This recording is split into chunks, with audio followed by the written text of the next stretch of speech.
Are you a Canadian citizen with a criminal record who needs to enter the United States? You don't want to risk being denied at the border. And in this video, I'm going to show you the 3 key things about U.S. entry waivers that will help you avoid being turned away. I'm Dan Joffe, dedicated U.S. entry waiver lawyer. First, you're going to learn exactly what a U.S. entry waiver is and who really needs one, because it's not as simple as you might think. Second, I'm going to expose some dangerous myths about crossing the border that could get you in serious trouble. And third, I'll show you the key factors that determine whether your waiver gets approved or denied. By the end of this video, you'll have a clear understanding of how to legally enter the United States despite having a record. Part 1, the basics. Let's start with what a U.S. entry waiver actually is. Think of it like a special permission slip from the U.S. government. Its official name is an I-192 waiver, or application for advance permission to enter as a non-immigrant.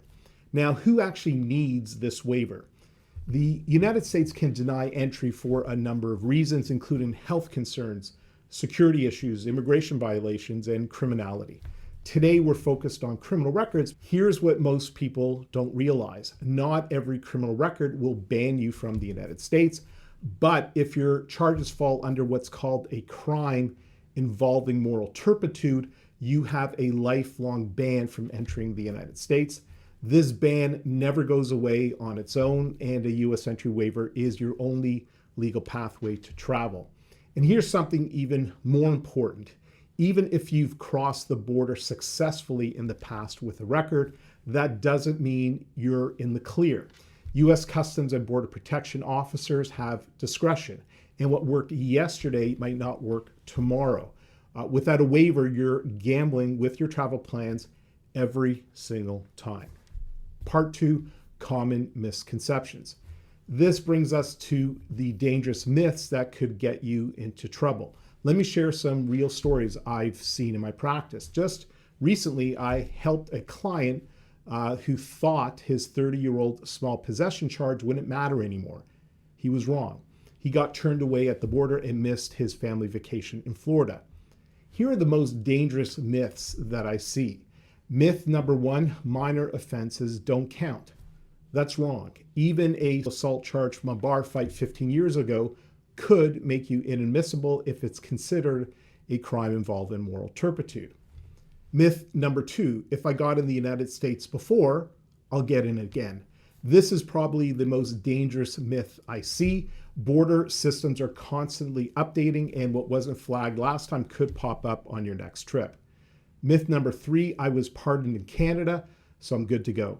Here's the truth. A Canadian pardon, which is now called a record suspension, doesn't automatically clear you for U.S. entry. The United States will require you to get a waiver. Part 3, success factors.